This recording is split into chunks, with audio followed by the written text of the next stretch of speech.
Good afternoon, and welcome to the launch of the Atlantic Council Commission on Defense Innovation Adoption's final report. My name is Jenna Ben-Yehuda, and I'm the Executive Vice President here at the Atlantic Council, and it is truly my distinct pleasure to welcome all of you to this monumental occasion. Here at the Atlantic Council, our Scowcroft Center for Strategy and Security works tirelessly to develop sustainable, nonpartisan strategies to address the most important security challenges facing the United States and its allies and partners. Housed within the Scowcroft Center, the Forward Defense Program generates ideas and connects stakeholders in the defense ecosystem to promote an enduring military advantage for the United States, its allies, and partners. Its work identifies the defense strategies, capabilities, and resources the United States needs to deter and, if necessary, prevail in future conflict. This event marks the release of the Commission on Defense Innovation's final report, which expands on the 10 recommendations of the interim report published in April of last year. The Commission was established with the understanding that the United States does not have an innovation problem, but an innovation adoption problem. Dated processes and inflexible bureaucratic barriers have impeded DoD's ability to embrace technological innovations at the speed and scale necessary to ensure success in future conflict. And the urgency of this challenge has ballooned with growing competition with China and the looming threat posed by Russia. So with this in mind, the Commission set out to provide actionable and achievable recommendations to the Department of Defense and Congress to provide our warfighters with the most cutting-edge capabilities at speed and at scale. The final report showcases 8 in-depth vignettes revealing triumphs in innovation adoption and their takeaways for defense entities. And I'm proud to say that after extensive engagement with DoD, members of Congress, and defense and dual-use industries, we've produced a report that does just that. So I'd like to thank a few of the organizations that were willing to take the time to inform and sharpen the report's findings through conversations with its authors, including the Office of the Undersecretary of Defense for Acquisition and Sustainment, the Defense Innovation Unit, the Office of Strategic Capital, the Space Development Agency, the Department of the Navy's Task Force 59 and Naval X, and the Senate and House Armed Services Committee, as well as the Senate and House Defense Appropriations Subcommittees and the PPBE Commission. This is far from an exhaustive list, and many more deserve thanks for contributing to and helping to shape this final report. We believe that our findings and recommendations are all the stronger for it. The Commission's final report lays out a roadmap to make progress in the near term to ensure the U.S. military has the most effective tools to meet the threats to the United States and its allies. And the timing of this release could not be better, as it coincides perfectly with the passage of the 2024 NDAA and ongoing congressional deliberation on defense spending. With your expertise and curiosity fueling the discussion, I have no doubt that this event will be a captivating exploration of the critical national security issues before us. I'd like to thank our Commission sponsors, with special thanks to our foundational partner, Booz Allen Hamilton, for making this event possible. Today, you will hear from our distinguished co-chairs, former U.S. Secretary of Defense Mark Esper and former Secretary of the Air Force Deborah Lee James, who have guided this effort since its inception.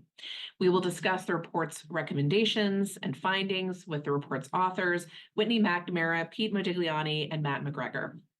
You'll then get to see the premiere of the latest ACTV episode featuring members of the Commission, followed by a panel with 2 commissioners who played really critical roles shaping the report: former Assistant Secretary of the Navy for Research, Development, and Acquisition, James Hondo Gertz, and former Deputy Chief Technology Officer of the United States, Nick Sinai. And last but certainly not least, our co-chairs will return to present the Atlantic Council's awardee for defense innovation, which honors an individual who has demonstrated truly exceptional leadership, creativity, and dedication to advancing the Department of Defense's ability to innovate, to overcome challenges of adopting cutting-edge technology from the commercial and defense industries. But before we begin, a few quick housekeeping notes. This event is public and on the record. We encourage our attendees to submit their questions during the Q&A sessions. You can go to askac.org, where you'll be directed, that will then be directed to our moderator and panelists.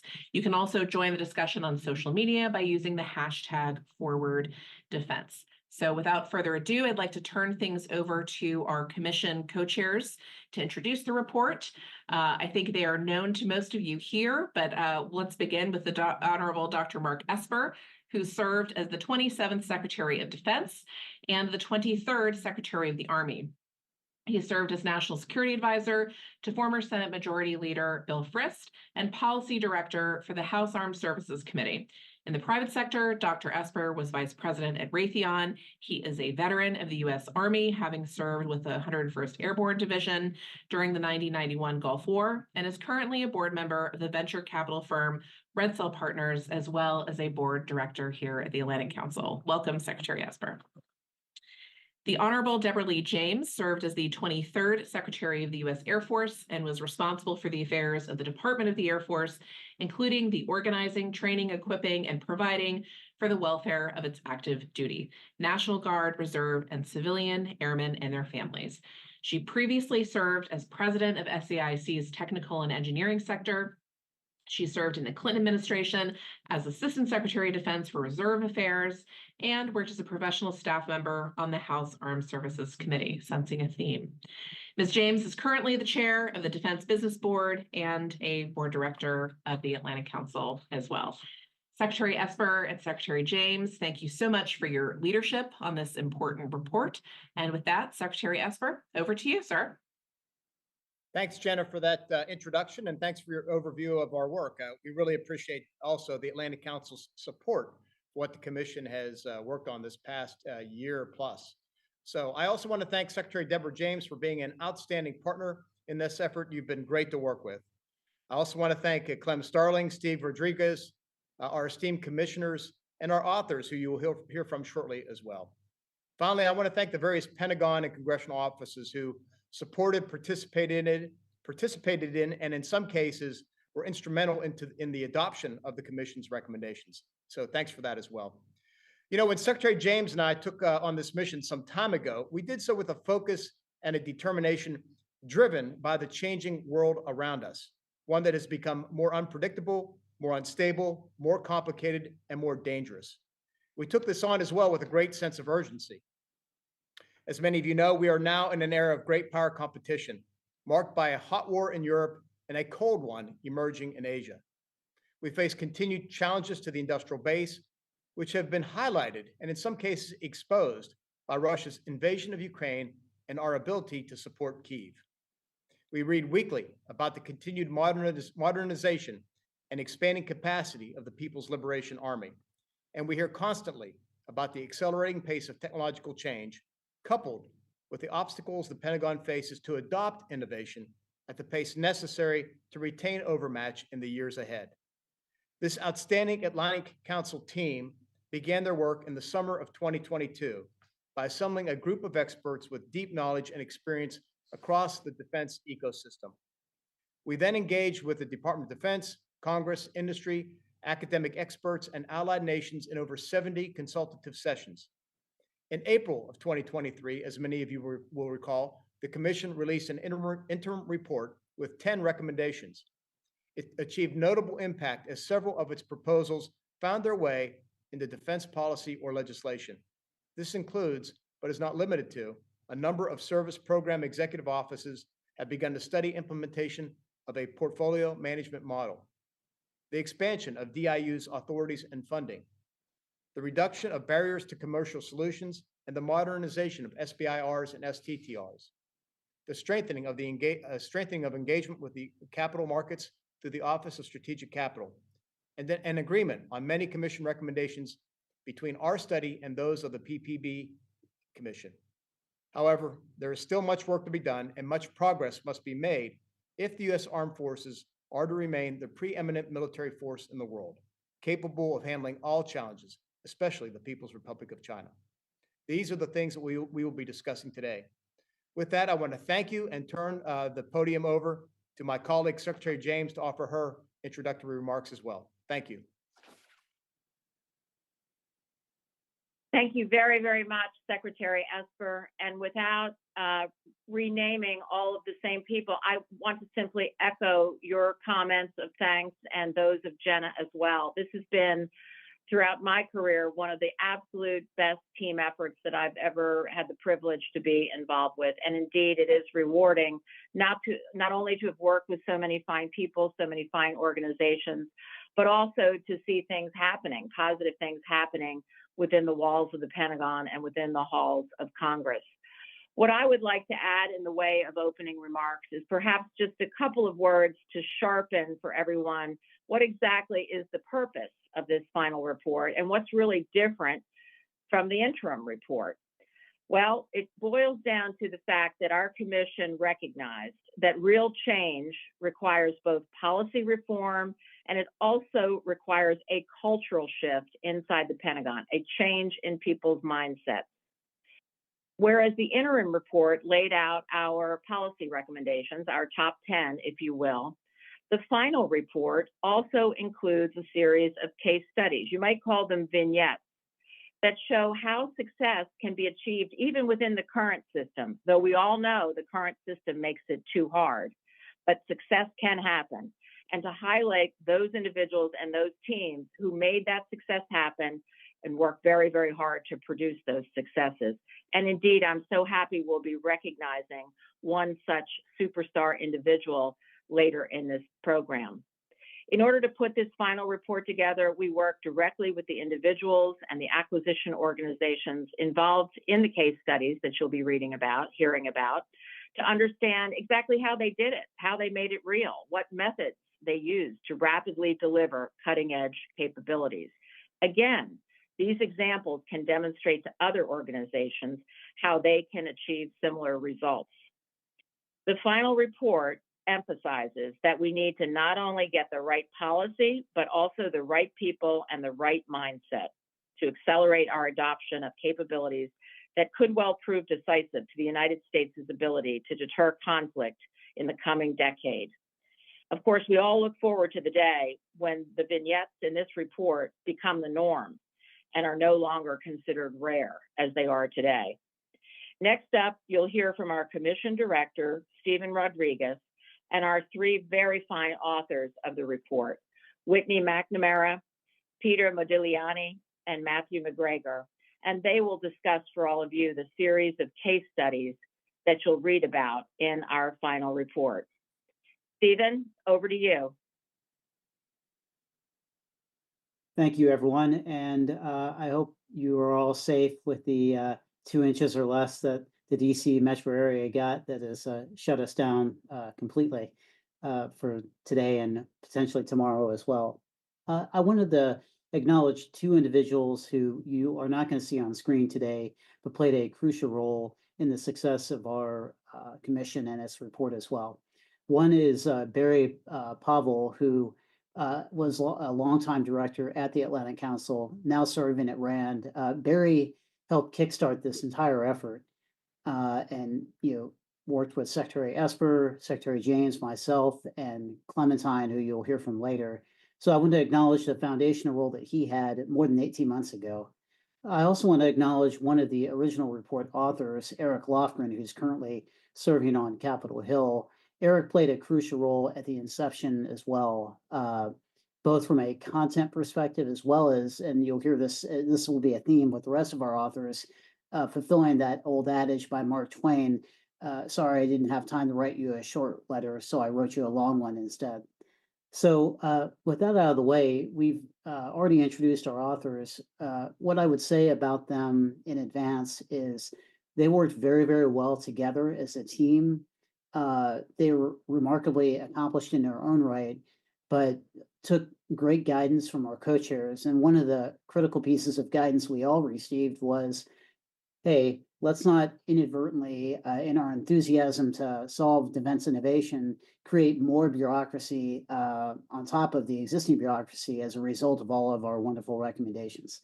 I think that is blindingly obvious in our report. The fact that there were 10 recommendations, the interim report was 14 pages by design. that was a huge accomplishment that I think directly accrues to our authors' benefit and accounts. The second thing is, and this has kind of gone unnoticed, there was unanimity across our commissioners in the report. That's huge.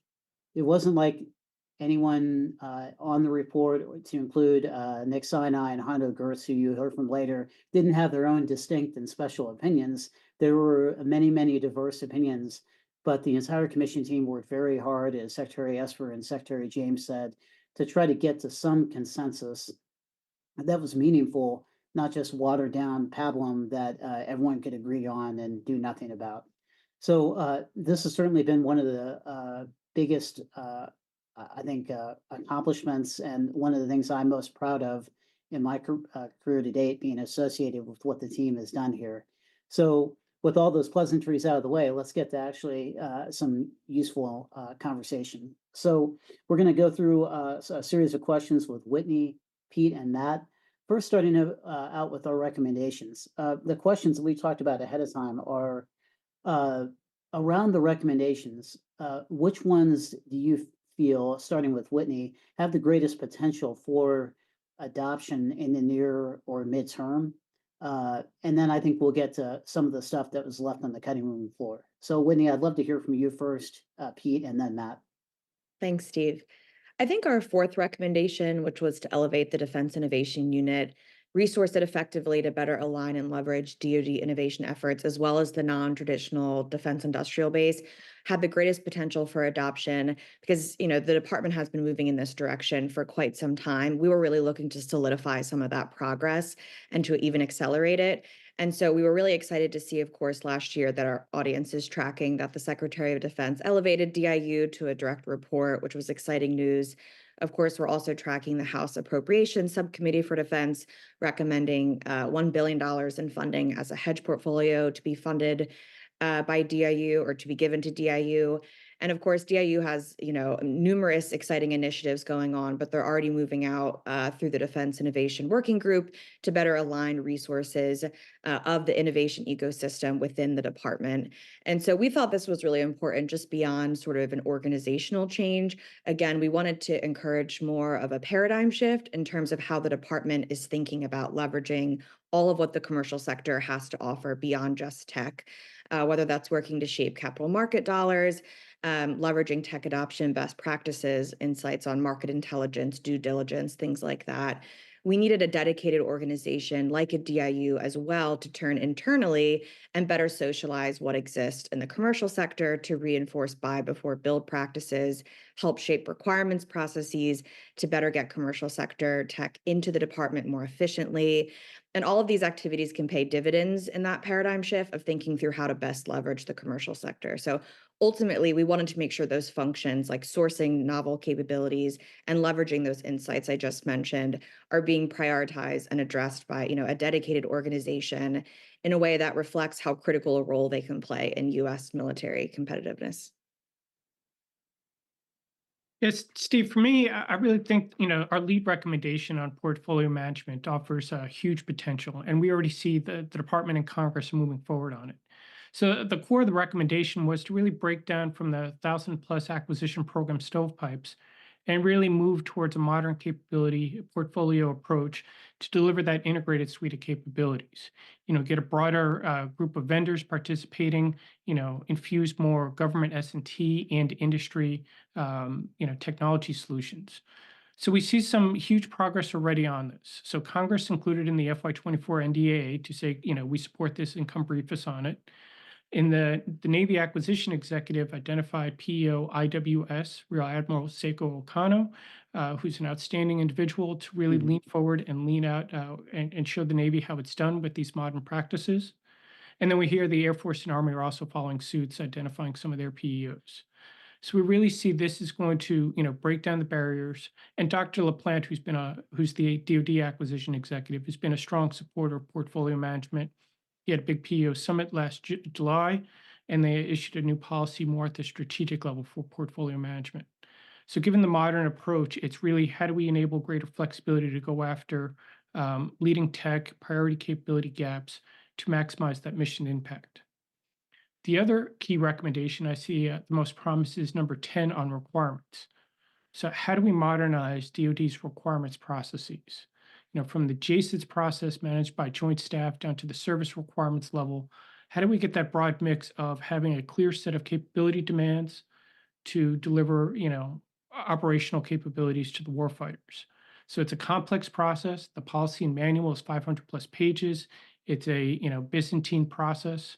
But we really see if you take a modern approach to do more rapid iterative practices to integrate tech and operations, there's huge potential down the road. Thank you. Matt? Yeah, so yeah, just following on to that, one of the things that would immediately, and just looking at the more tactical level, the program managers and the chief engineers that are in those programs that we want to adopt tech, that we want to do all the things that we're laying out. One of the things that can immediately provide benefit for them is the consolidation of program elements, one of our key recommendations, and then updating below threshold reprogramming limits. Everything runs on money. And so if you have money that's sitting there not able to be maximized, that's not helpful to anybody. So the ability to move more of that to where it can be maximized in the year of execution, especially getting to more where Secretary Kendall is pushing, where you have a little bit more new start authority to put that money against some new opportunities that might arise. That is going to be a huge, immediate opportunity that can be exploited for to pull in more commercial solutions and get after some of those unmet operational needs. So I think there is, this is going to be a series of negotiations with the Hill, but there does seem to be an appetite, even just on this year's appropriations bill. There was some language that was leaning towards, yeah, let's look at the reprogramming limits. Let's look at some of the consolidation of program elements. And so I think we're going to have to build on that, build support for expanding that to a more broader array of budget lines. But that could have some immediate impacts and help us achieve the vision of the report. Thanks.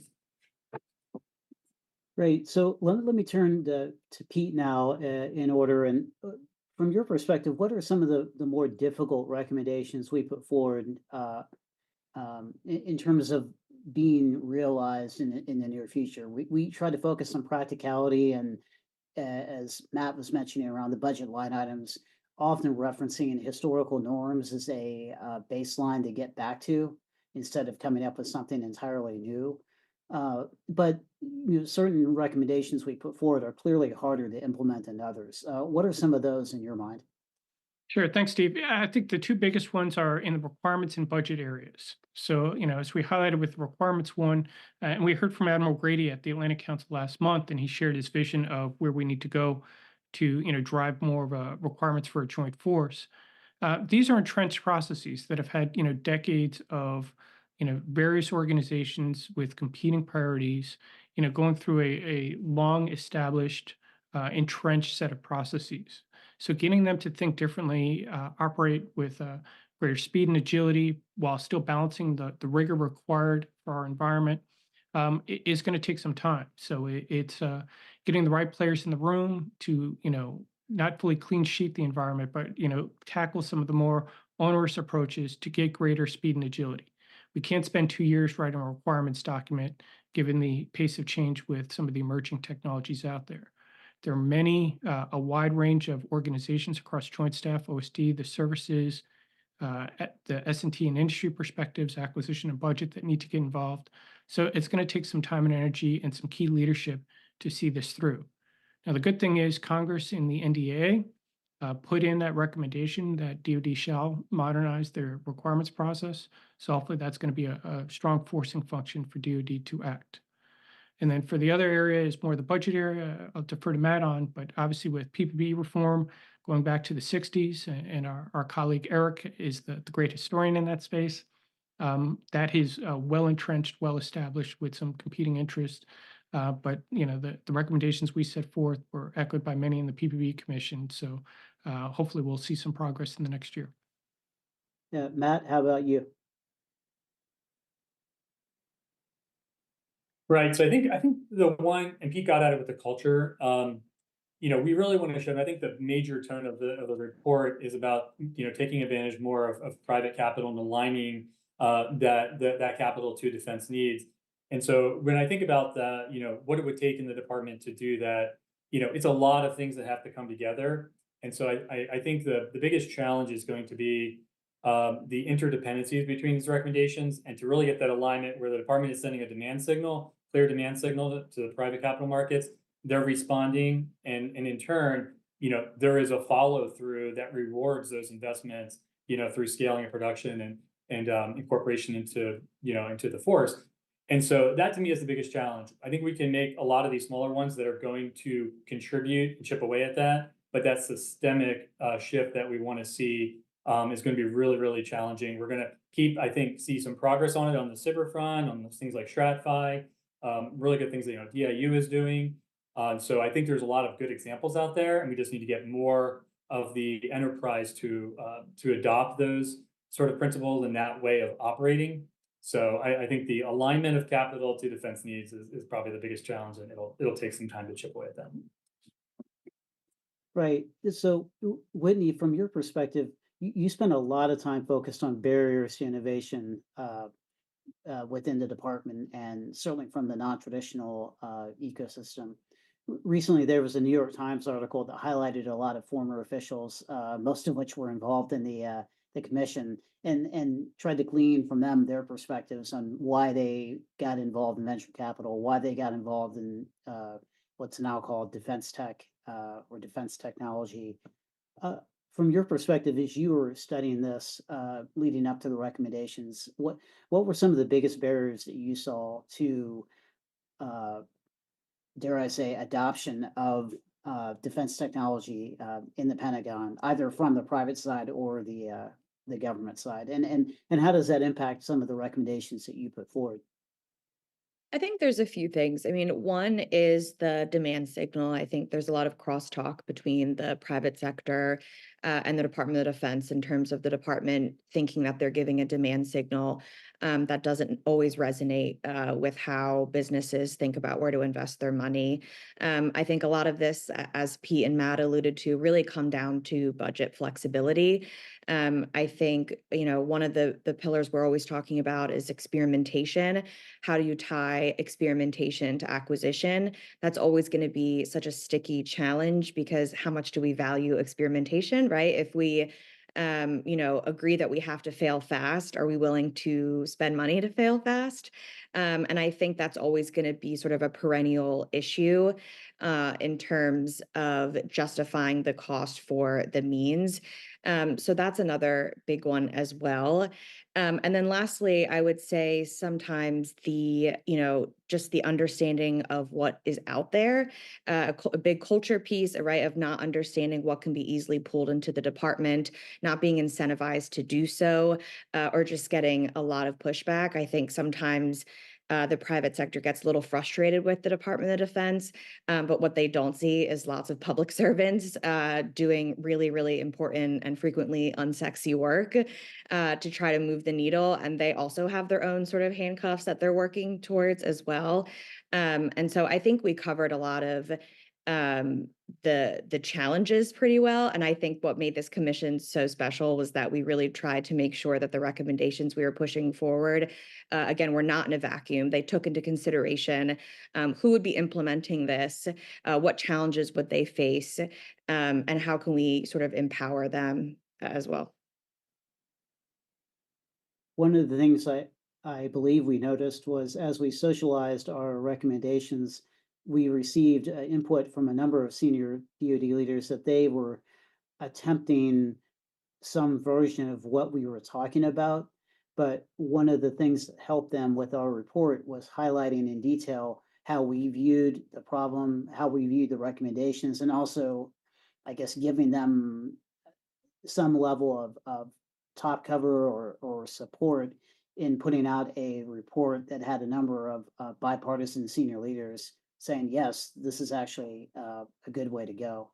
I want to dig into some of the vignettes, but before I do, I got a note saying that the team has placed a QR code to our report on the screen. So if you are able to pull out your camera and pull that up, you can avail yourselves of that right now. And if you don't know how to access a QR code, you probably shouldn't be on the Zoom call.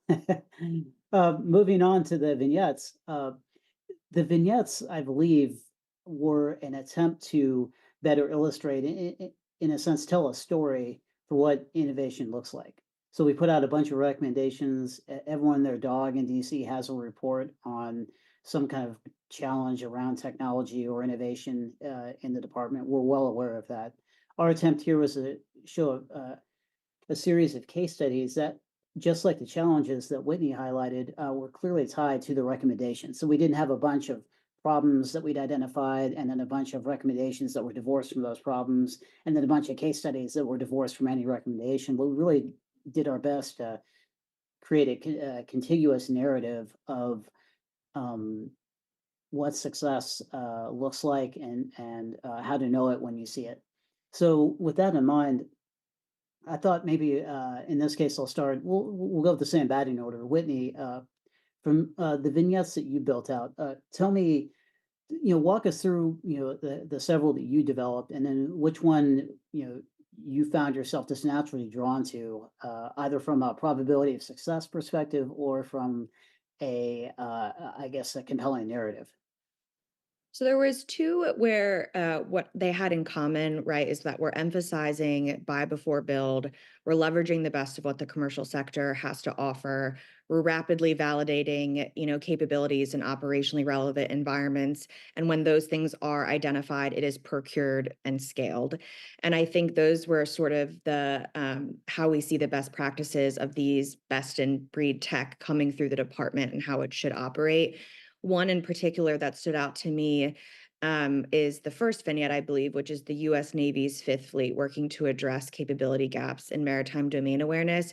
And I think this was a really great anecdote because beyond just tech adoption, it really was focused on the innovation process, which I think sometimes gets lost in these conversations.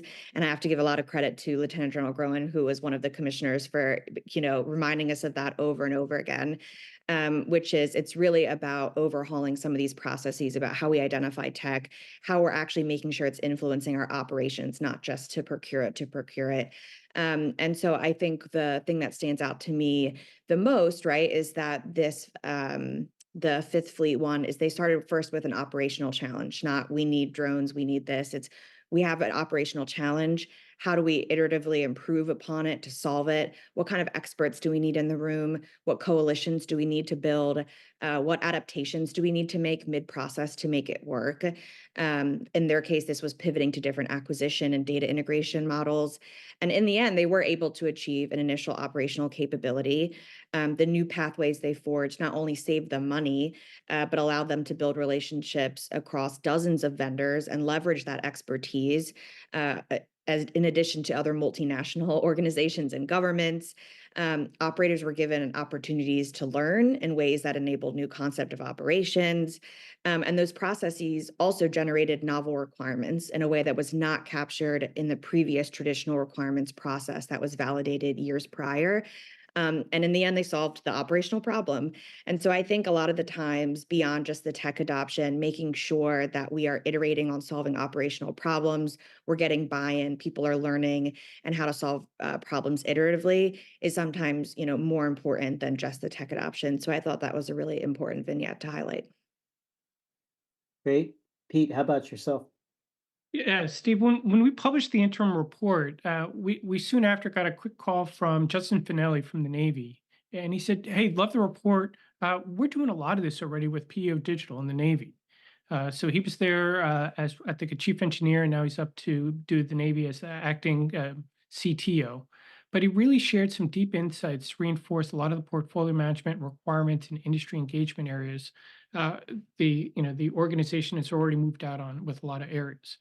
So back in 21, they pivoted from a series of stovepiped programs to 8 portfolios. 5 of them focused on modern enterprise IT services.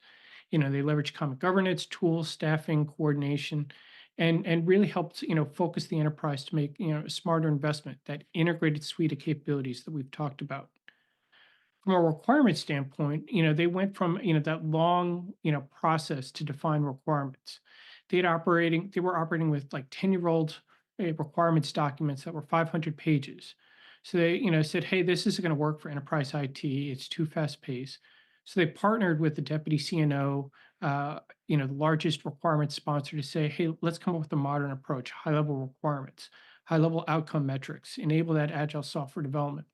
And they came out with a 10-page requirements document and a new model for other Navy requirements organizations to follow.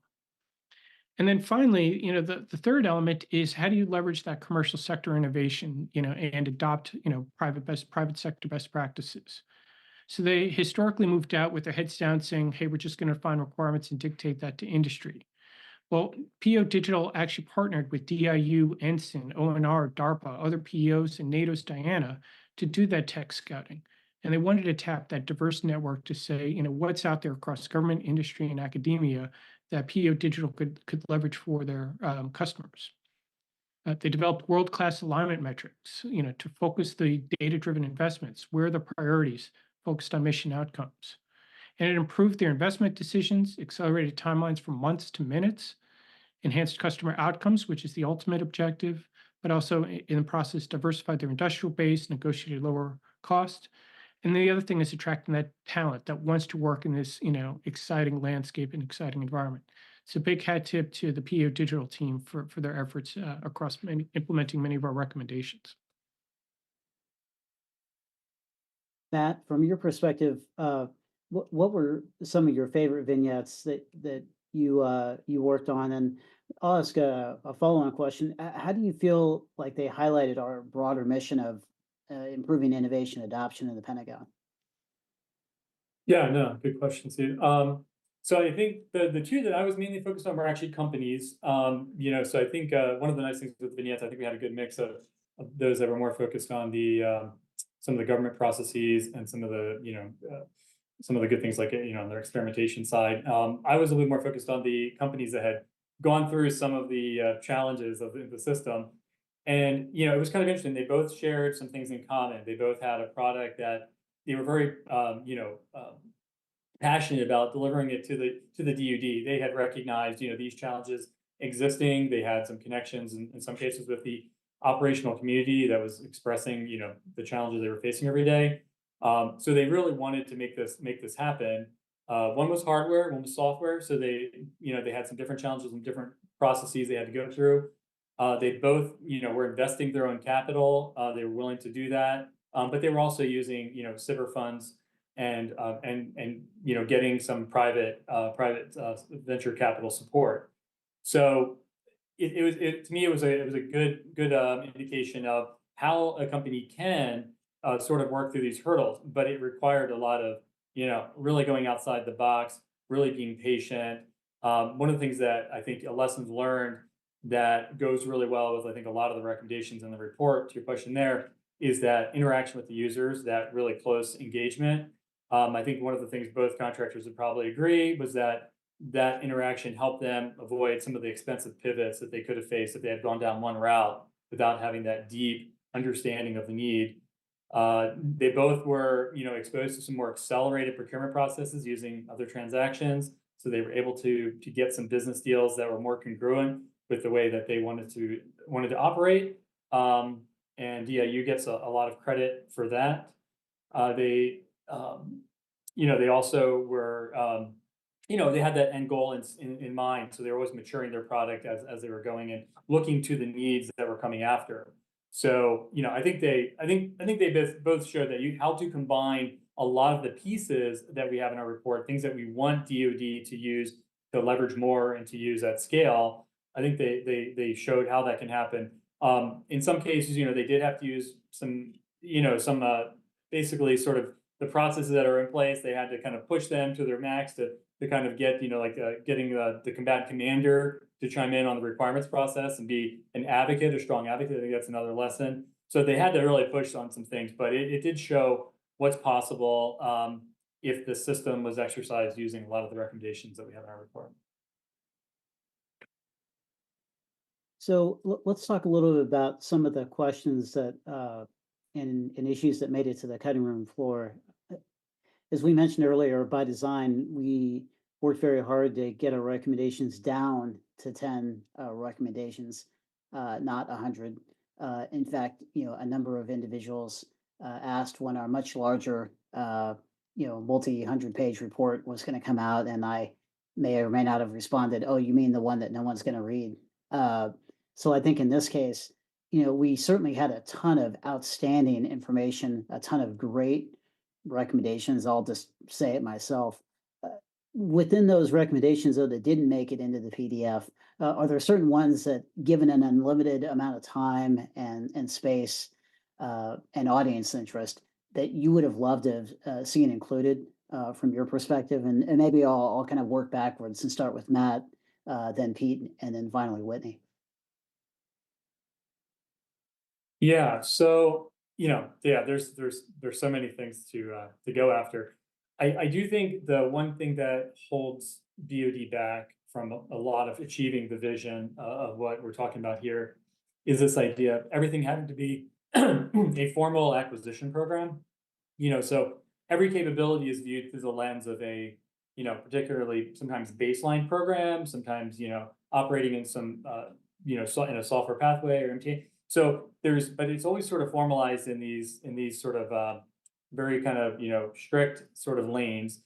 And, but the fact of the matter is that most combatant commanders are operating in a system of systems. They're thinking about capabilities and they're tying, how do I tie this to this? And so I think adding a mosaic warfare, if people are familiar with that concept, if not, I encourage you to read up on that. DARPA started it, and I think it's gotten some good headway in some communities, but broadening that mindset across the acquisition community to think about the interdependencies between these systems, applying mission engineering, to get after some of the requirement challenges instead of us coming up with requirements that may not stand the test of time or that may not actually achieve the effect that we think it will in the totality of systems and capabilities.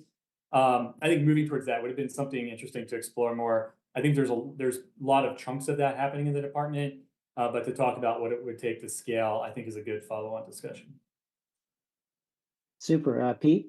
Yeah, if I had one more recommendation to offer, it would be in the international acquisition space. There's so much there that we could unpack. We fight as a coalition. We need our military's greater interoperable as well as our industrial base. We need U.S. companies to offer their products and solutions to our allies and partners, and we want to co-develop solutions. But really getting after ITAR, foreign military sales, export control, and really modernize some of these processes that Bill Greenwald and others have talked about for years. Because we talk about AUKUS and the Quad and related strategic initiatives, but until we go back and address some of these fundamental policy and process issues, it's going to really struggle. So we know our industrial base has some fragility. It can't surge like it used to, particularly in replenishing munitions and then responding to emerging threats. So we really need to, modernize some of our key practices to ensure our closest allies, Australia, UK in particular, some in the Indo-Pacific area, that we can do more technology sharing and get that capability out and produced at scale quickly. I'll finish with trying to move the needle in better test and evaluation processes and digital infrastructure for what's an increasingly digital portfolio. And under that umbrella, I'd also put modeling and simulation capabilities. And not only for digital capabilities sort of in a vacuum, but as Matt talked about, right, how they might act together, especially as we're looking at joint warfighting concepts. We're moving to a more system of system or mosaic warfare approach. And we unfortunately don't have the infrastructure to think through how to test these systems individually, let alone in concert together. And we talked in the report about how important it was to have a catcher's mitt, ensuring that the ecosystem around tech adoption was ready. Right? It doesn't matter if we have the greatest tech over the valley of death if the ecosystem isn't ready to receive it. Right? The end user doesn't know how it fits into their mission. We don't have the right talent or policies to manage it. And to me, test and evaluation is one of those critical enablers in the ecosystem of being able to get capabilities to end users quickly that are validated and that they're capabilities that the end user trusts and knows how to leverage. And lastly, I'd say investments in teeny digital infrastructure can provide a lot more visibility and accountability to the tech adoption process, which I think can also help get at the scaling piece, which we also tried to emphasize, not only across services, but across the joint force as well. So team test and evaluation. So let me just make a quick announcement. if you want to have a question included or considered, please again go to askaskac.org, and you can submit a question there. Let's jump into some questions with the remaining minutes we have. The first question, and again, any one of you feel free to respond to this. When it comes to coming up with ideas or recommendations that people are interested in, from your perspective, especially as it relates to the Hill, what are some of the best ways to convey to lawmakers and their constituents, to a degree, the importance of ensuring defense innovation is funded? And again, I understand that's relatively broadly scoped, but feel free to take it whatever direction you see fit.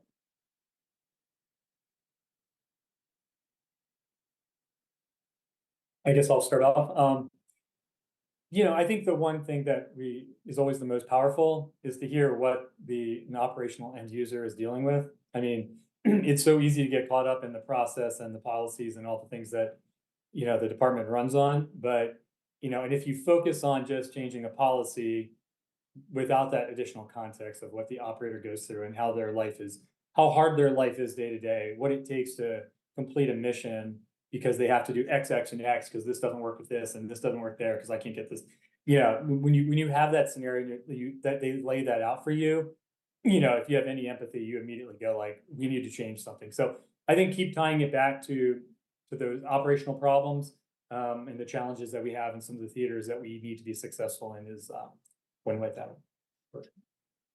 Yeah, I want to echo Matt. Mission impact is always front and center, and then the supporting elements of regrowing the industrial base, getting a diverse group of vendors and innovators within the department and beyond to foster those solutions. And we were very fortunate to be able to collaborate with many on the Hill to get a wide variety of perspectives. So we felt bring them involved in our process. So it wasn't just another think tank off in the corner writing good ideas, but regularly engage them to understand their perspectives and shape it for some actionable recommendations. From a broad perspective, I'd say I think we've lost the art of just communicating to the average citizen about the strategic environment, why this matters to their actual individual life. Taiwan is not some island far away that has nothing to do with us. And so just communicating early and often, like what are the strategic implications of this, and then bring it back to what we need to be doing as a country to prepare. And I think some of that too, back down to the tactical level, it's not just asking for more, right? I need more money, more money. That doesn't resonate with people, doesn't resonate with taxpayers. But I think too, that was another big aspect of this commission, is not just saying spend more, do more, but just thinking how to be a lot more effective and efficient and how we can leverage the advantages that we already have as a country, in a competition with Russia and China. So on a related note, why do you think the commission was relatively successful in generating traction with its mission and its recommendations? I mean, none of us is particularly special. So we had some great recommendations, but a lot of people have great recommendations. There's been a lot of hard, brilliant work done by a number of dedicated Americans. Why do you think we had relative success here? So two big things for me was, as Steve Blank always says, the answers aren't inside the building. So get out and talk to people. So we had over 70 interviews, but then many more, reading through a lot of the other reports and great ideas.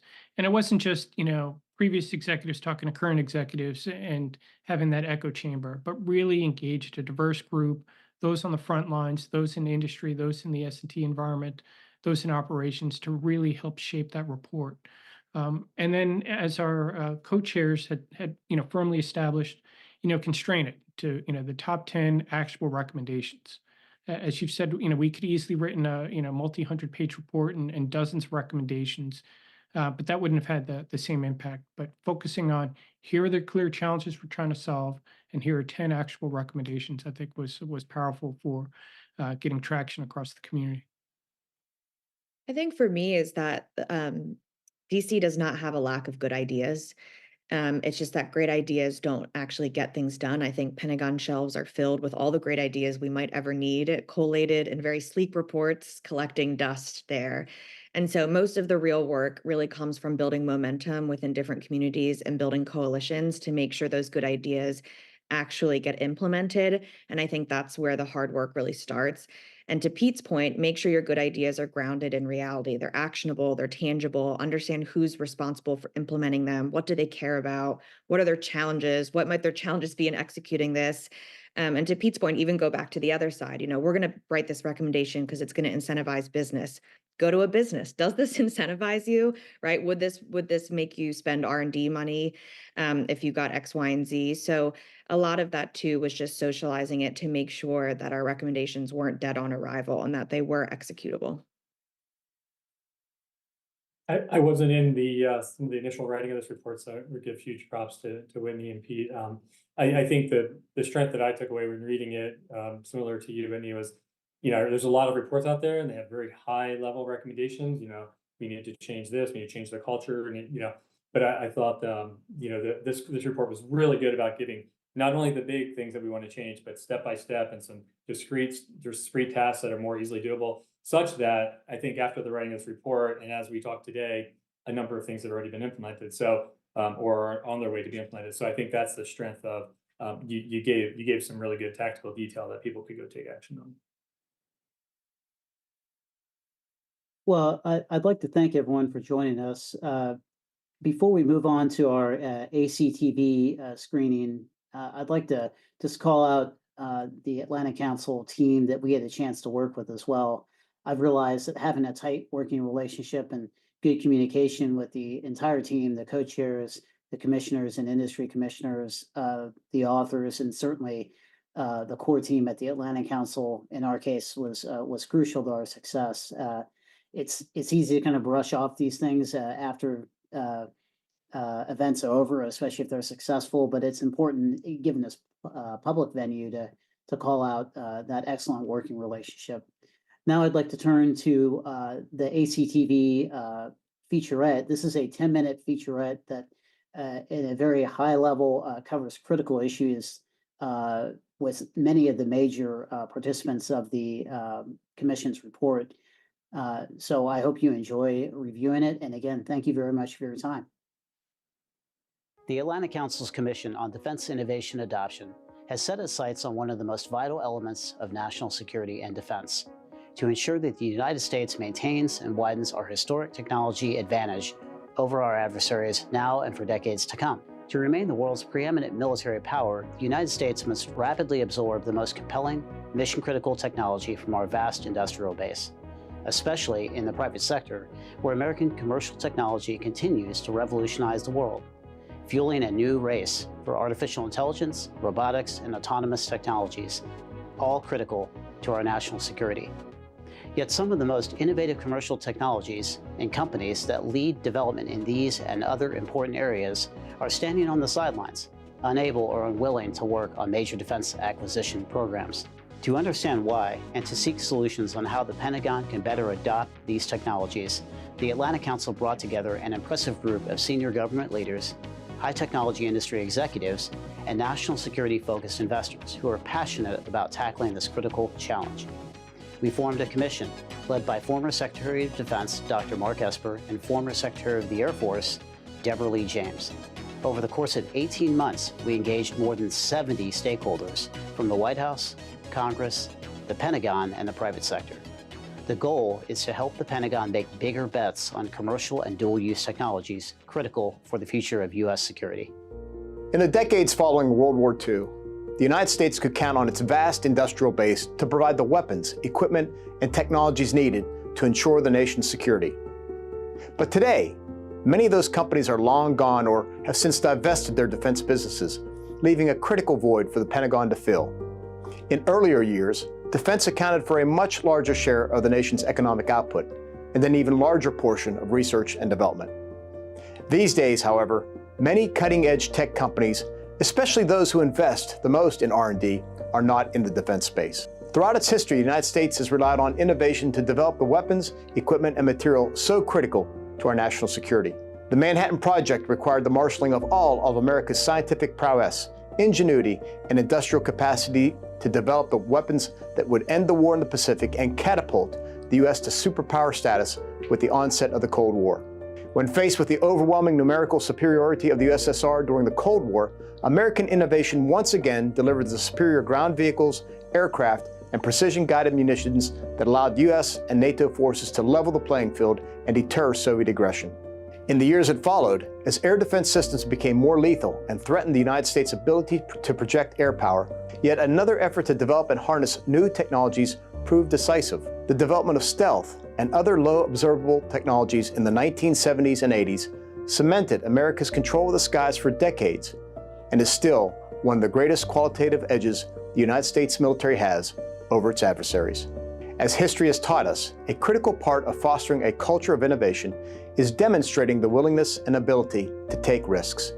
We need more of that at the Pentagon these days. To help enable this, Congress and the Department of Defense should partner to experiment with increased budget flexibility and streamlined program management to deliver better results faster. Empowering acquisition officials to make smart trade-offs and incorporate promising new technology into existing programs will not only generate better outcomes for the warfighter, but will also send the signal that the Pentagon wants its workforce to innovate rather than simply follow a checklist. One way to achieve this is with a capability portfolio model. Rather than managing stovepipe programs separately, a portfolio would allow acquisition officials to focus on delivering the best solution for the warfighter, leveraging common platforms and services to save costs, inserting emerging technology as it matures, and mitigating supply chain risk. Piloting such a model with a select number of program offices could provide an initial proof of concept which, if successful, could be scaled across the department and services. The goal is to empower the Defense Department to build a more robust industrial base with secure and nimble supply chains that can deliver capabilities in mass and with speed. Given the rapid development of military technology in the past, many may ask, why does the pace of innovation and production seem so much slower today? How did we get here? And what can we do to get back on track? Well, one reason is the contraction of the defense industry after the fall of the Soviet Union. You see, with the end of the Cold War, military spending declined, and the U.S. government signaled that the excess capacity was simply unnecessary going forward. This led the defense industry to consolidate, with fewer companies competing for contracts, fewer production facilities, and a reduced industrial workforce nationwide. Another major factor is the growth of private sector technological innovation. You see, for most of the 20th century, the federal government was the primary source of funding for research and development of new technology. Organizations like NASA and DARPA were responsible for many of the technological breakthroughs of the time. Everything from putting a man on the moon to the development of the personal computer. Today, however, most R&D money does not come from the government. It comes from non-government sources like private industry and venture capital firms. And the DoD is even struggling to harness the results of this funding, since it has less involvement today in cutting-edge research than it did in the past. Moreover, modern weapon systems are increasingly complex, and they rely heavily these days on software and digital services to ensure their effectiveness. Now, all of this is bad news, as many innovative companies view business with the government as simply too risky or too bureaucratically challenging to be profitable. And to make matters even worse, as the technological landscape evolves, government policy simply has failed to keep up. So where does all this leave us? Well, regulation and compliance have become increasingly restrictive and create a burden on both DoD acquisition officials and on the companies trying to deliver new capabilities. Removing this administrative burden and updating acquisition processes for the modern day would allow the DoD to better harness the wealth of innovation that exists in the U.S. private sector. To speed innovation, the DoD and Congress are simply going to have to work together better to enable greater flexibility in program management, budgeting, and requirements development. The Commission on Defense Innovation Adoption has really pondered how we get capability in warfighters' hands much more quickly.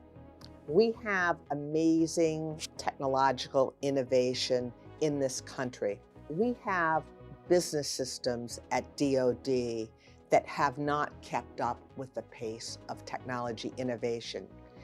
We need, in the year of execution in our programs, to allow our program executive officers, those with the hands-on knowledge, to be able to take new technology, apply it to current fielded systems and systems under development right now, to give us even more overmatch against our strategic competitors.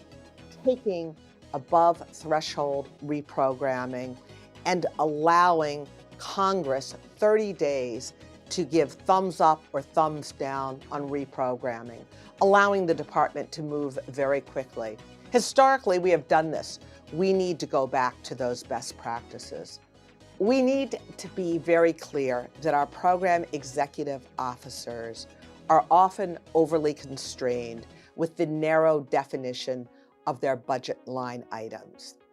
There's an opportunity to open the aperture and give some of these PEOs the ability to have incremental budget, incremental appropriations to allow up to $250 million per year to take what the PEOs see as the opportunity to insert new technology into existing programs of record.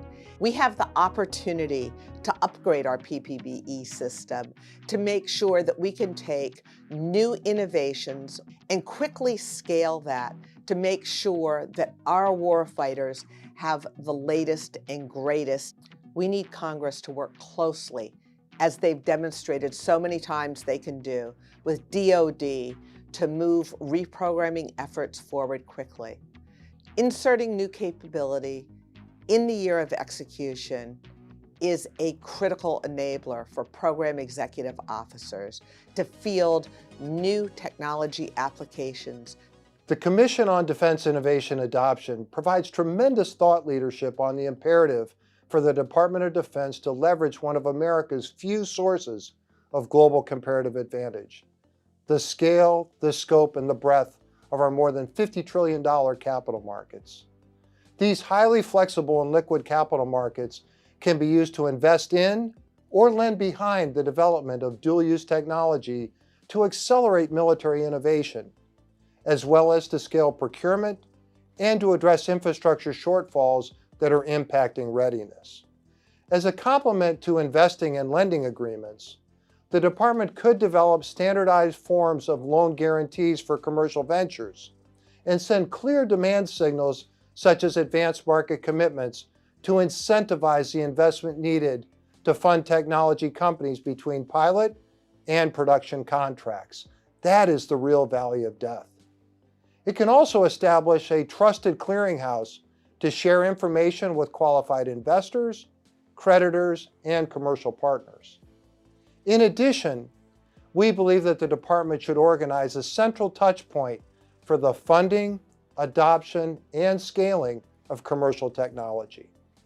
As the nature of war changes and the need to deter conflicts around the world becomes more pressing, it is essential that US and allied militaries have access to the full potential of their country's innovation capacity. Since World War II, Americans could trust that US warfighters were equipped with cutting-edge capabilities that provided them advantages over their adversaries. Today, the US faces technologically sophisticated, nuclear-armed competitors, and the qualitative advantage it once enjoyed is no longer easily guaranteed.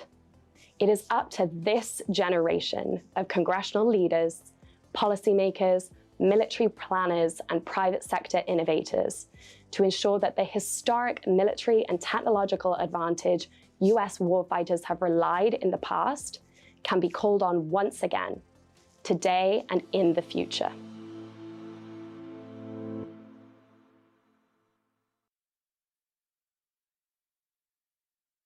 I'm Starling, and I'm the director of the Atlantic Council's Forward Defense Program, responsible for this commission on defense innovation adoption.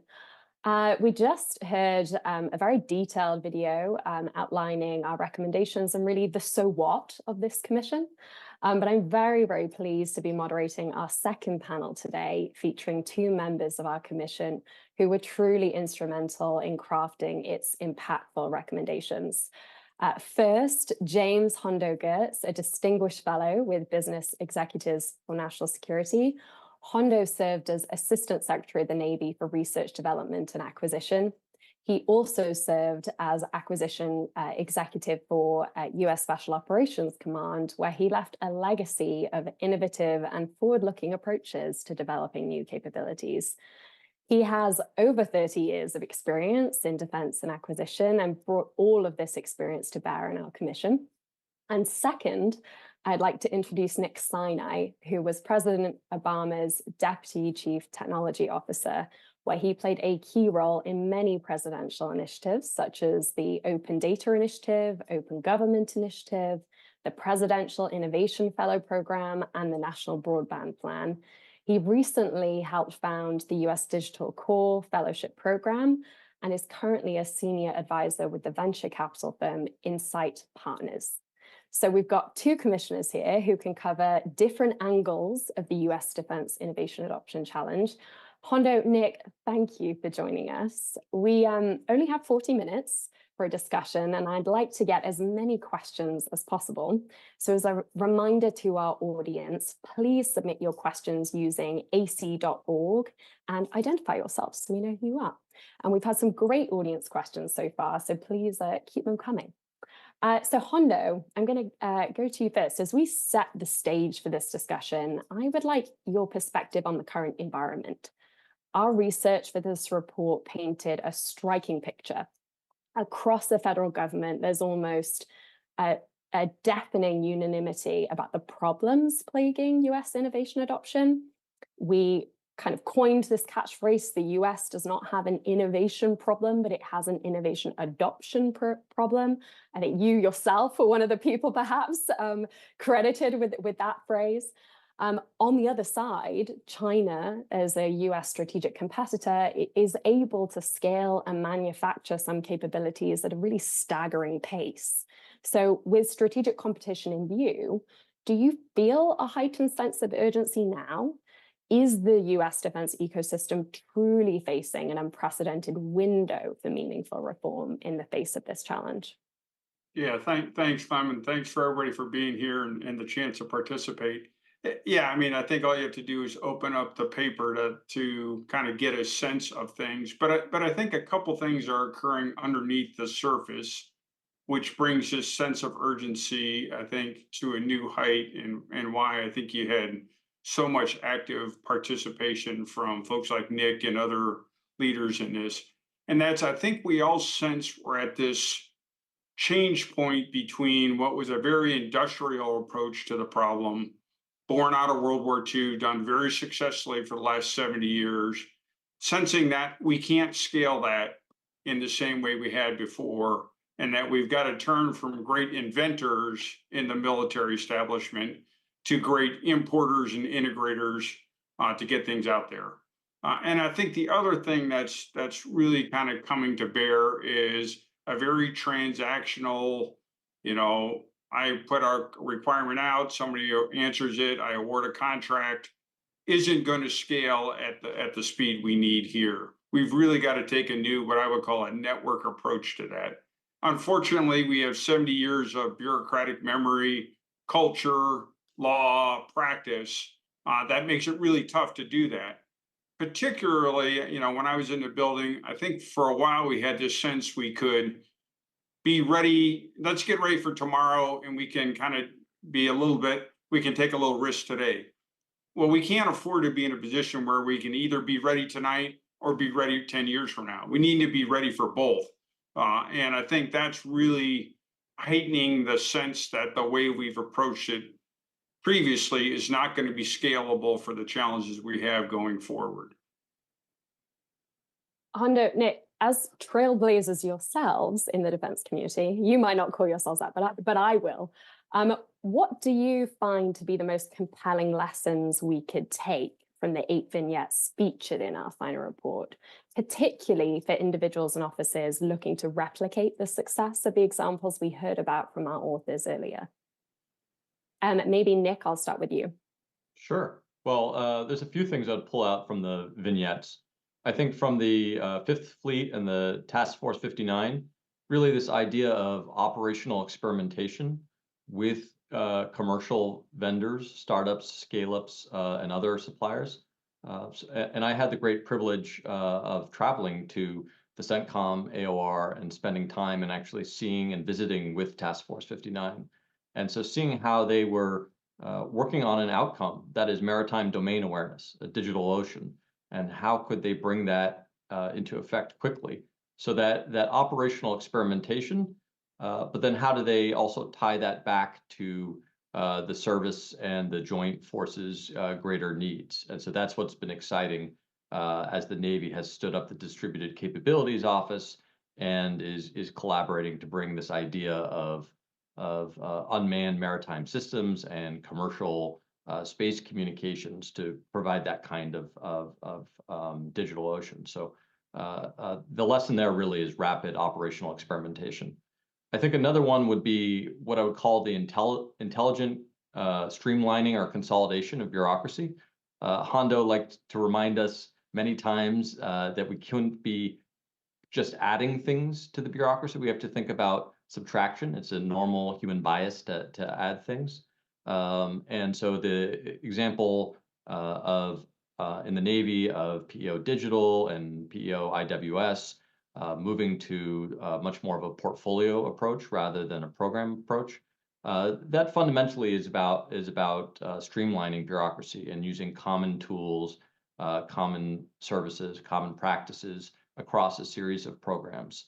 So that would be another thing is you're not trying to blow up the bureaucracy, but you're trying to think about how do you, with full knowledge and appreciation of it, how do you streamline it for the best effect? And then the last one is the partnership with commercial and DIU. I think that's we have a particular vignette about the Army and their partnership with DIU, but I think there's actually a broader lesson for the entire DoD is, how do you partner with commercial industry, especially the startups, scale-ups, and those folks where speed is of strategic importance, right?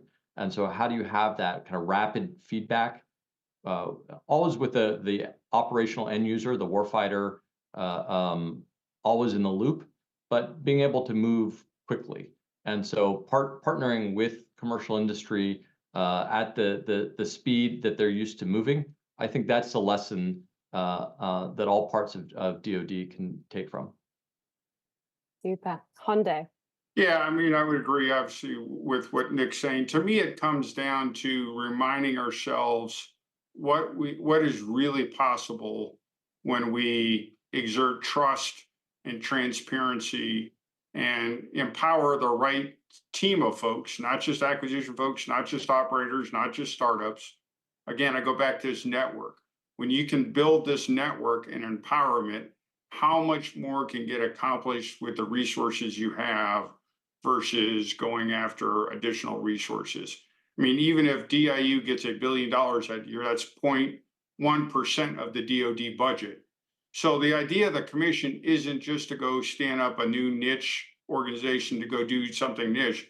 It's really how do we empower the entire organization to operate at speed and scale. And that's why I think the approach to vignettes and all those, they're less about the unique organization that did a unique thing for a unique problem. It's common people working across all the parts of the organization that really, when you give them the authority, the responsibility, and the accountability, they can generate great outcomes. Sure, there's some things we can do to help them out. Sure, there's obstacles we can get out of the way. But the biggest thing is trust them, empower them. And, like Task Force 59 has done, like a lot of these other organizations, they can really achieve outcomes that are not just by a golden process or some new piece of legislation change. It's really, if we're going to adopt at scale, that's what we have to get after. So with the FY24 National Defense Authorization Act having been signed into law just before the holidays, and the Congress flexing its appropriations muscle. Our Commission's blueprint for innovation is in focus, but translating vision into reality is the true test. So where do you see the most fertile ground for planting the seeds of progress in 2024? What are some of the promising initiatives you see coming out of the DoD or industry? Yeah, Over to either of you. Nick, yeah, please. yeah, I'll start. I mean, in industry, we're seeing great entrepreneurs just build amazing capabilities in software, in AI, in cyber, autonomy, logistics, just across the value chain. And they many times have served or have experience in DoD. And so seeing mission-oriented individuals and entrepreneurs who are determined to make a difference, to hack through that bureaucracy and ultimately get that production contract. That's inspiring, from the venture capital industry to see those entrepreneurs come. So from industry, we absolutely see those capabilities that are improving every day because so much of this is software and AI based, including but not limited to Gen AI. You see it get better at such a rapid pace. And so that's really inspiring from the industry side. And then from the Congress and DoD side, I'm excited to see some of the focus on how do we reduce barriers to scaling innovation. We saw that in the NDAA, for example, on some language on ATO reciprocity or SBIR reform or those types of things. We talked a little bit earlier about some of the administrative burden on new entrants and non-traditional companies that are coming into the defense industrial base. So I'm excited to see Congress and DoD focusing on reducing some of those barriers and also focusing on production contracts and how do we help companies cross that valley of death. Yeah, I wouldn't, Nick and I used to get together a long time ago, probably 8, 10 years ago when I was at SOCOM. And it would be the exception that somebody from the venture world and somebody from the government would talk about a national security. And I'll give Nick and a lot of his other early pioneers credit, but that was not the regular conversation. And you had to try and convince people we had a problem. That's changing now. And so as your previous question, you don't have to convince people we have a problem. You don't have to convince folks that more dialogue or some of these things should be taken on. Now it's just how to get practically to solving problems as opposed to admiring problems. And so I'm encouraged, in my former service, the Navy, they've now empowered multiple program executive officers to go pilot ways to do this, both, integrated weapons system, POIWS, and most recently the PEO and the undersea systems. And so now that's giving top cover to these accomplished leaders so that they can go out and try and experiment and show everybody what's possible. We don't want to go into, to go fast doesn't mean being undisciplined, right? We don't want to go into chaos, right? And so, but it does mean empowering the right people to go try new things and then taking those lessons learned and getting them across the enterprise. And to me, that's what's really exciting now is you've got all of these high speed individuals leading really impactful organizations, creating that network across traditional suppliers and less traditional suppliers or new entrants, aiming now with really getting things out in the field. And we will hear from one of those high-speed individuals later, which is fantastic. Really looking forward to that part of our program. I will turn now to, we've got some great audience questions, so I'm going to weave some of them in. So the CEO of PicoGrid, Zane Mountcastle, asked a question. One of the biggest challenges our company has faced is cultural resistance among acquisition officers to use new pathways and authorities that already exist because they are worried about exposing themselves to legal risks of going outside of the traditional contracting process. How can we better socialize these programs with low and mid-level acquisition officers who are making day-to-day acquisition decisions? So it's such a key question. This came up so often. Culture a heck of a lot in our discussions, but Hondo, Nick, what are your thoughts in response to that? Yeah, I mean, I certainly there's great opportunity to do more. I think we also have to recognize, when I left the Navy last year, we did $178 billion of contracts, $240,000 contracts in a year. So there's also a scale on the other side that we can't just have everybody trying everything new. Meanwhile, we're trying to get things out and about. So I think through a lot of these pilot programs, through training the workforce, and quite frankly, training the industry counterparts on here are all the options, here's what right looks like. And then, I like to differentiate the work, give the workforce lots of different tools, and then let them pick the right tool for the job. I think will help us move forward on this. Because I think it's impractical to think that every contracting officer or program manager will know every way to do everything simultaneously.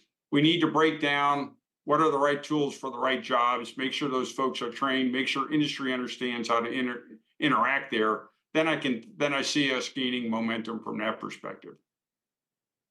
Maybe just building on that, I do see companies getting smarter on the different acquisition pathways. And I know of companies in our portfolio that are very smart on OTAs and SIBRs and what it means to have a program office POM for something, and then how do you think about getting money in the interim period. And so bringing that knowledge to the conversation with the customer in DoD, including the contracting officials, I find that to be super helpful, and it's incumbent on companies that want to do business with Defense Department to get smart about the Defense Department. And so we do our best to try and spread that knowledge within our set of companies, and I'm sure other venture capitalists do the same.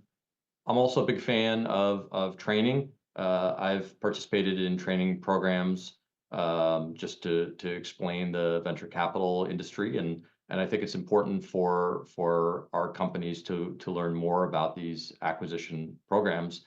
The final thing I would say is, and I take Hondo's note that we have a lot to do, and so this can't scale for everybody.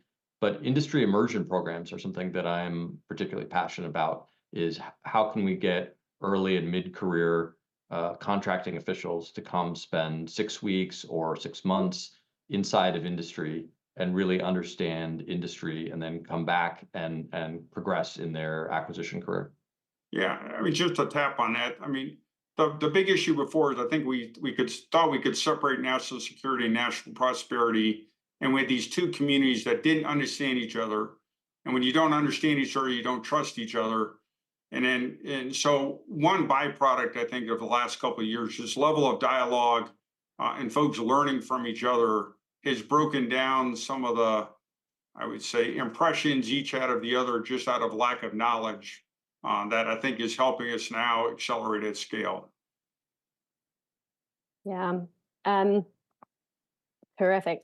So the Assistant Secretary of Defense for Industrial-Based Policy just released last week the National Defense Industrial Strategy, and we will actually be hosting ASD Taylor Calais in early February to talk about that. But we have a question, which is, do the panelists have thoughts on this document and how it might relate to innovation adoption? Obviously, it's a really seismic strategy, first ever. So what are your thoughts? Nick, you want to go first, or I'll go? I mean, one, the fact we have a policy is good. That we, and we've always been conflicted as a nation. That's why we struggle with industrial policy, because I don't think we want to try and become a better centrally planned economy than a centrally planned authoritarian economy. So that's goodness. I think the challenge is going to be, how do you take those, I think, well thought out North Stars and actually create actionable things that go after it?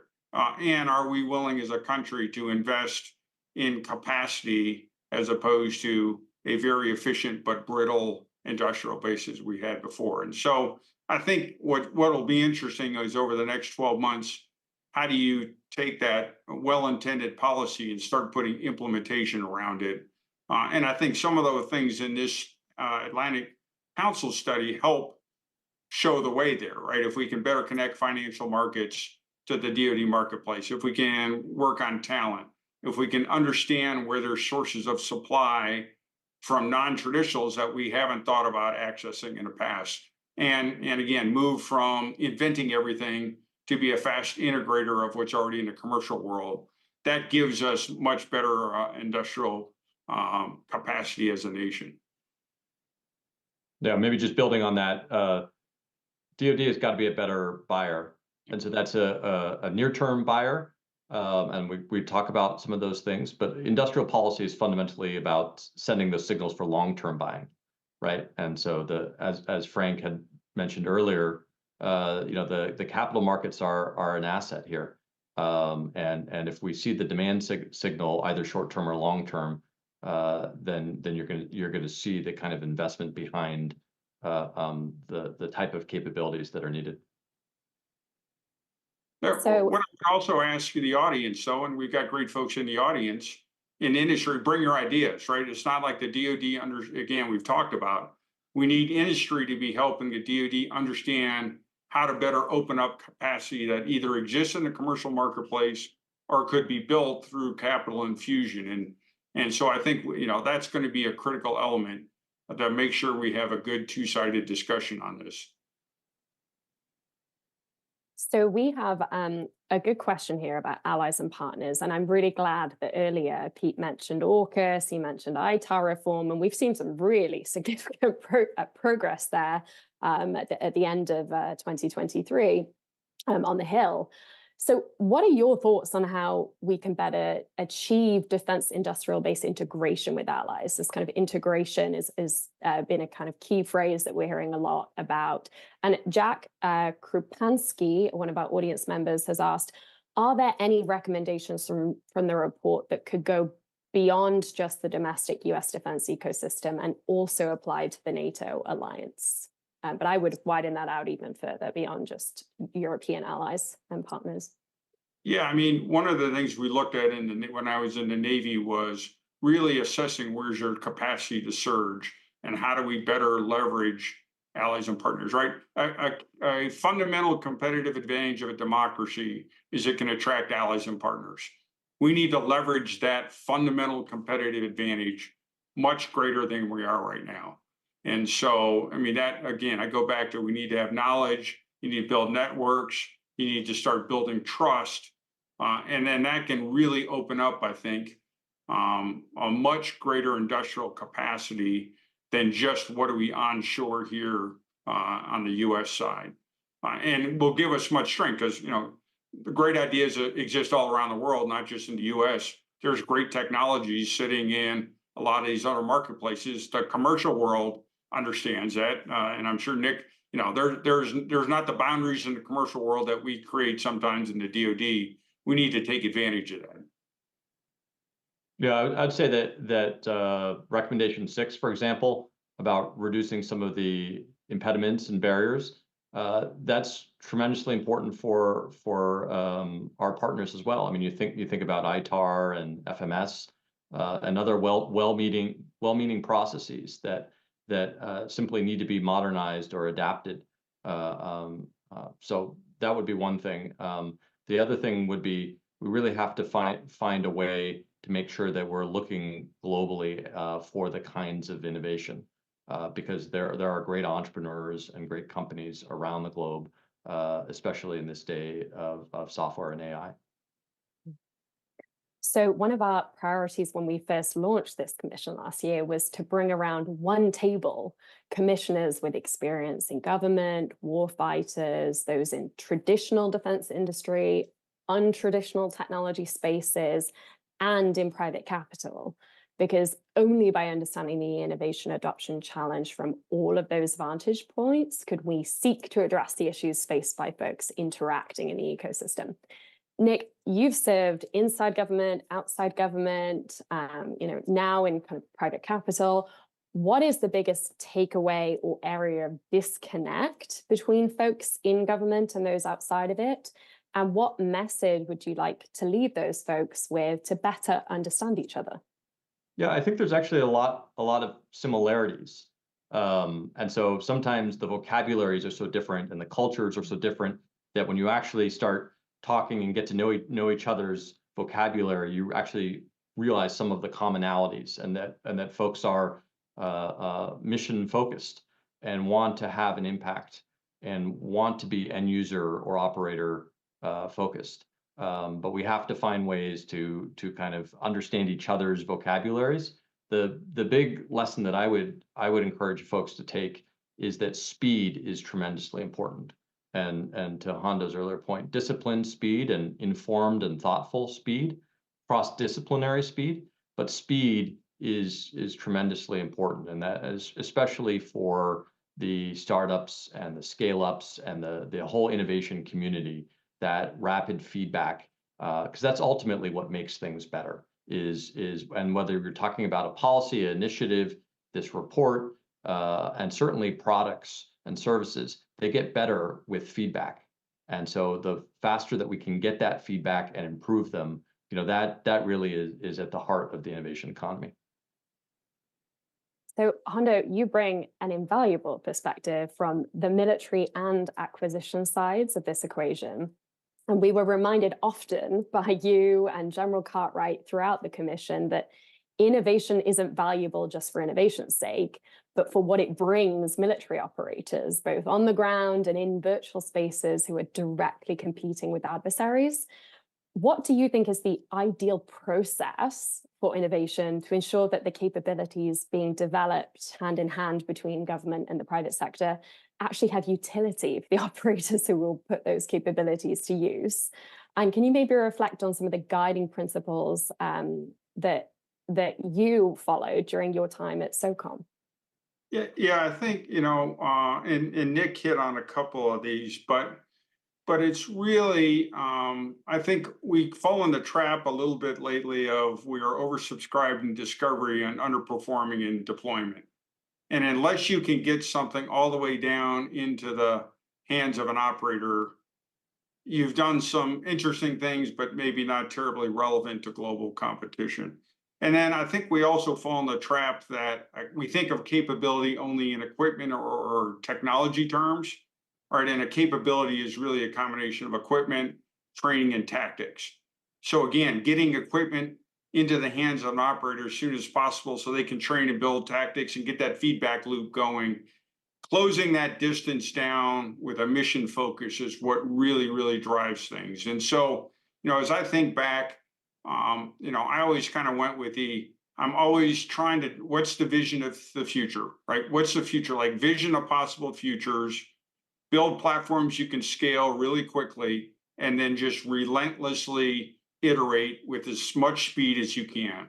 And the faster you can get that moving, then you can create enormous effects. You can bring in outsized players. You can create networks that are really sustainable and resilient, and you get away from this just-in-time, one perfect solution, brittle approach we've taken over the last 10 years. And I think the good news is both the commercial industry, technology, and our capital markets all really are focused that way. We've just got to connect up the way we think about equipping, modernizing, and sustaining our forces. Listen, all you have to do is go downrange. Nick spent time in Central Command and see operators downrange. They're fired up. They want new stuff. They're hungry. They want to put this stuff to good use on behalf of the country. We've just got to take, everything we can to get that in their hands. And I think this report helps us along the way. It's a good guidepost. A lot of action needs to happen, but as I reflect, that's what really drives innovation at scale. We have a question here from Trish Martinelli, who's in the Industry Engagement Office of Small Business Programs. Trish asks, given that many innovative companies are small businesses, what is something unique to small businesses that we can offer as a support to non-traditional players in the defense market? I'm not sure I understand the question. What is unique that we can provide to small business? Yeah, I think, and yes, what uniquely, are there things I'm not exactly sure, but Yeah. Yes, interpreting Trish's question. Yeah, I think maybe I'll take a hack at Okay. it, Nick, and I think you actually answered it. One of it is just an expedited way to teach them how the government interacts, what buying is like, what doing business with the government is like, and help reducing that. And then the second, I think, is reduce the barrier. That's why, quite frankly, why we created SoftWorks and some of these other things. Is so if you have an idea, you can walk in the door. You don't have to hire a business development person who used to know somebody who used to know somebody. And what's also interesting to me is how commercial venture is helping the government with that training. And I think, Nick may be undersold how much of an impact that's having. And so those are some things. I also think it's also important we don't forget about the medium-sized business, because we have a lot of programs for small business. We have nothing for the middle tier. And if we're actually going to scale, and I think where venture has a unique opportunity to bring companies fast into the middle of the industrial base, we've got to think hard in our industrial policy. How do we attract and grow and scale those kinds of companies so we aren't kind of caught with, a bunch of smalls and a very few number of bigs and kind of nobody in the middle. But I do think the biggest thing we can help with small businesses is the education piece up front, and actually helping them also decide if the government is a good customer for them or not, because many times it may not be, and that may not be, small business doesn't have the resources to chase many things at once. And so being honest with them of maybe their product isn't something of use is just as important as attracting them. Yeah, a quick no is very, very powerful, and say, hey, maybe you're better off in a different vertical or a different market segment. I think that's super important. I just echo Hondo's point about scale-ups, as I like to call them. That is, companies that have product market fit, that are winning in the market, whether that's commercial, defense, or both, that are attracting talent, that are attracting capital. Those scale-ups, often venture-backed and growth equity-backed, but not exclusively. Those scale-ups, I think, are really critical to our national security and the kind of capability that we need. And just one other thing to add, I mean, the single pane of glass recommendation was really, we had this in mind too, right? As a single point of set of kind of access points for smaller and medium-sized companies. So take a look at that too, Trish. So Albert Lee from Overt Defense asks, or I guess states and then asks, various branches have conducted experimentation with new technologies and capabilities in exercises, such as Northern Edge. Is the main issue getting from testing to a minimum viable product or getting to full rate production? Well, the thing I'll say about those exercises is there's tremendous opportunities for companies, especially commercial companies, to get exposure to the warfighter, to the end user, and see if what they're building fits, if it makes sense, if they have the proverbial product market fit. And then the real question is, then what? And so can you get to a program of record? Can you get to a production contract?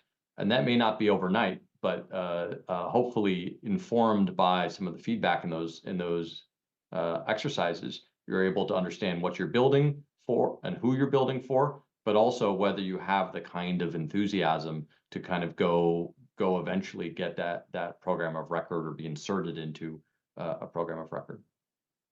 One of the great byproducts of one of our recommendations, which is kind of get the PEOs empowered to be portfolio managers.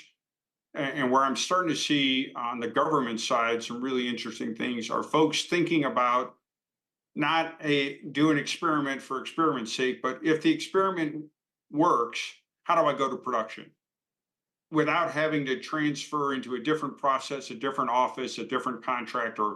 And SoftWorks is doing some really amazing things of, let's do an experiment, but that experiment will pre-qualify you all the way through to production if there's a product market fit, if it's something that's of a priority and whatnot. Because too many times before we had the experimentation people, and then they'd hand it over to the development people, and then they hand it over to production.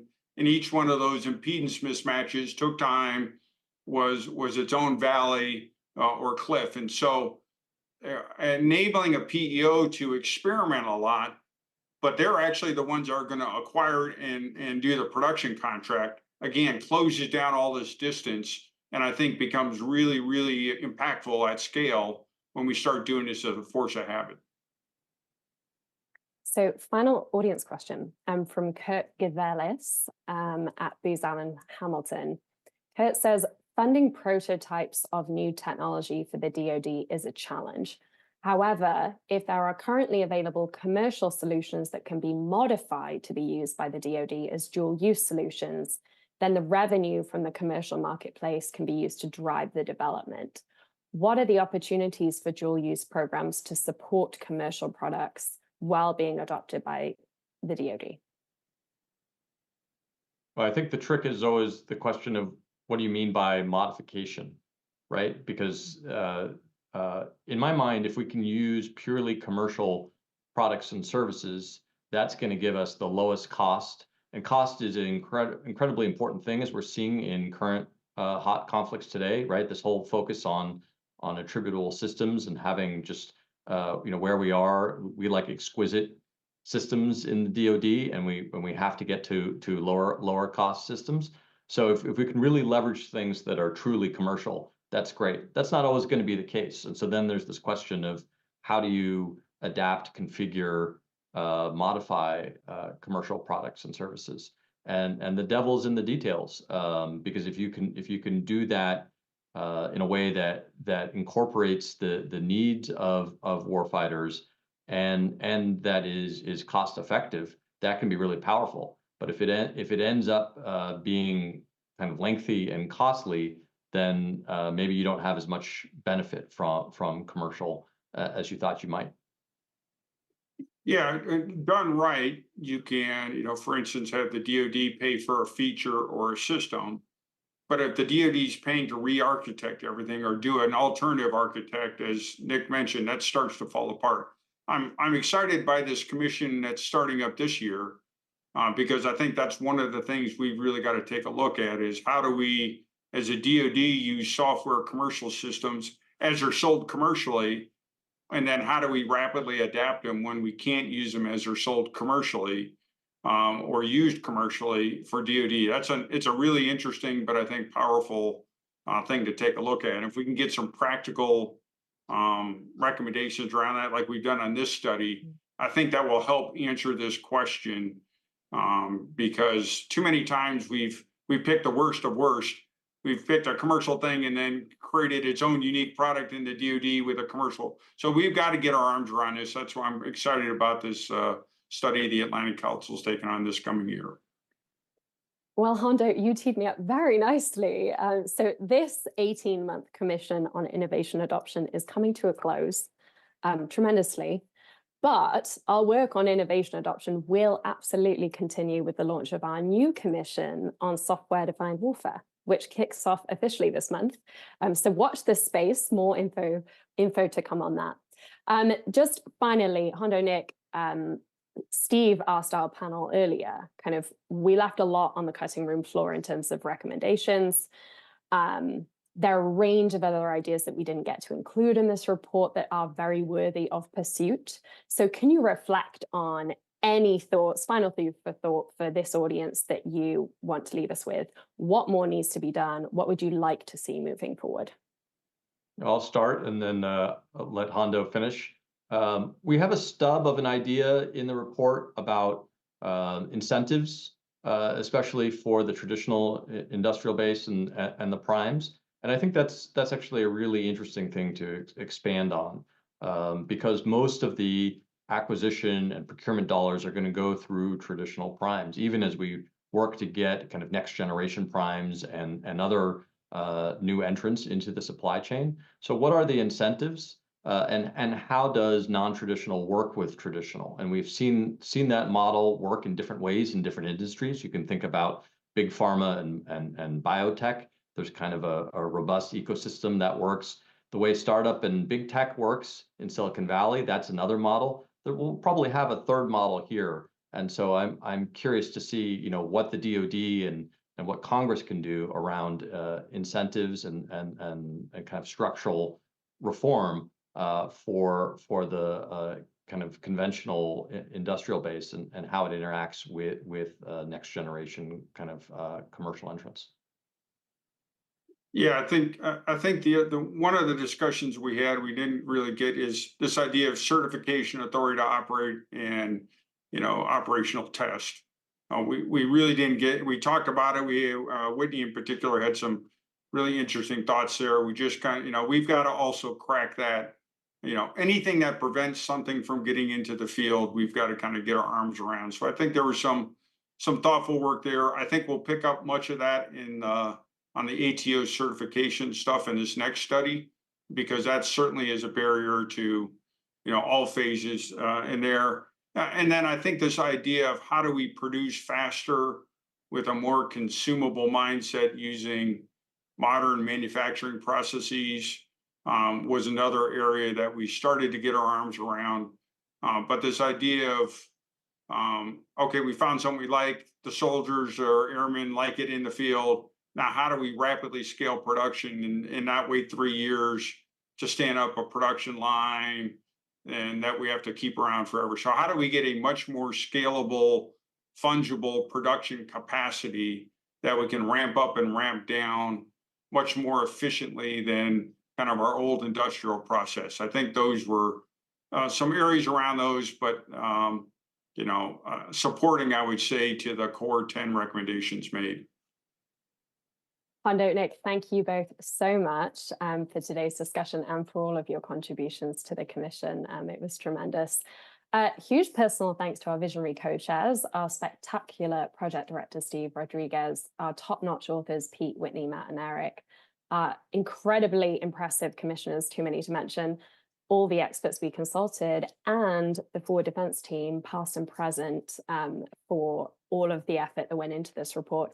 I am now going to turn over to our co-chairs to close out today's program with a very special award, our first ever Atlantic Council Award for Defense Innovation. So Secretary James, Secretary Esper, back to you. Today, we are honored to present the Atlantic Council's Award for Defense Innovation. This brand new award recognizes an individual who has demonstrated exceptional leadership, creativity, and dedication to advancing the DoD's ability to innovate by overcoming the challenges of adopting cutting-edge technology from commercial and defense industries. As we have said before, if we are going to change how we do business in the realm of defense acquisition, then we have to change the culture. We have to have a different mindset. And that means recognizing those who think creatively and go above and beyond to enable fast and smart capability development strategies, rather than simply falling back to using the most familiar and frequently the more slower acquisition pathways. Mark, over to you. Thank you, Debbie. We are proud to present this award to someone who exemplifies these qualities and more. Someone who worked day in and day out, where the rubber meets the road, navigating the bureaucracy in the Defense Department's acquisition factory. As Secretary James said, he has demonstrated exceptional leadership, creativity, and dedication to advancing the Department of Defense's ability to innovate by overcoming challenges of adopting cutting-edge technology. As such, it is our honor to introduce the first ever recipient of the Atlantic Council Award for Defense Innovation, Lieutenant Colonel Christopher Orlowski. Lieutenant Colonel Orlowski recently retired from the United States Army, where he served as the product manager for the Robotic Combat Vehicle family of systems within the Program Executive Office Ground Combat Systems. While PEO GCS, he led the effort to award contracts with other transactional authority and to springboard production using the middle tier of acquisition. This strategy resulted in a rapid prototyping effort that aimed to have 4 competitive prototypes tested by August of this year, with a target date for fielding this system in the Army by fiscal year 2028. Lieutenant Orlowski also oversaw the effort to ensure robust warfighter feedback using surrogate prototypes that soldiers have been experimenting with at the National Training Center since 2022. It is this dedication to rapid capability development, robust engagement with the commercial sector, and focus on warfighter usability that led us to choose Lieutenant Colonel Christopher Orlowski to receive the Atlantic Council's first annual award for defense innovation. Chris, we'd like to turn over to you now to make some remarks as you accept this first ever award. Congratulations. Thank you, sir. So thank you, Secretary Esper and Secretary Jane, for the kind words today. Thank you to the Atlantic Council for nominating me and giving me the award. I'm truly humbled and honored to receive it. It was a bit of a shock about a month ago when I received what it was. I still think I am a little bit of shock about it because it really came as a team effort to achieve what we did. A great leadership. They exemplified the things that Mr. Gertz mentioned earlier during his panel about trusting and empowered both myself and the robotic combat vehicle team to try new things. I like to joke that the robotic combat vehicle program is a completely different thing than the Army's done before. There are no lessons learned, good or bad, that I can go back to the Defense Systems Management College and point to and we can learn from. It was often a choose your own adventure book where the next page didn't have anything on it. So in order to achieve what we did, one was teamwork, one was learning from other people. We engaged industry, we engaged other Defense Department partners across the services, learned from them, worked with them. And ultimately, I think being successful came to being really uncomfortable with uncertainty and understanding that you're doing something new and that's okay. You're going to make mistakes. But a bias for action, and maybe back to my armor platoon leader days, that 70% solution executed with violence of actions is always better than one executed late. So once again, thanks to everyone. Thanks to the RCV team. They're still working hard and have to deliver on everything that the team and we put together when I was there. It was hard leaving the program this past summer when they were just getting started on both the software and hardware acquisitions to get going. Wanted to be there in person today, but unfortunately weather didn't comply. Of course, if we were there, I would have thanked my wife in person because if it wasn't for her supporting me and let me do the things I needed to do, wouldn't be as successful as I am. And then ultimately, for those who are on the line, please continue to support the RCV program office. I continue to monitor them and hopefully that this new novel approach will actually be successful and will be something that they'll be teaching positively about in the future about a good way to do things. So once again, thank you. I want to thank everyone for tuning in to today's event and showing such great flexibility given the weather conditions here in Washington.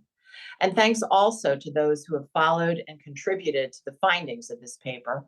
It has been quite the journey over the last year and a half, and I, for one, am extremely proud of how far we have come.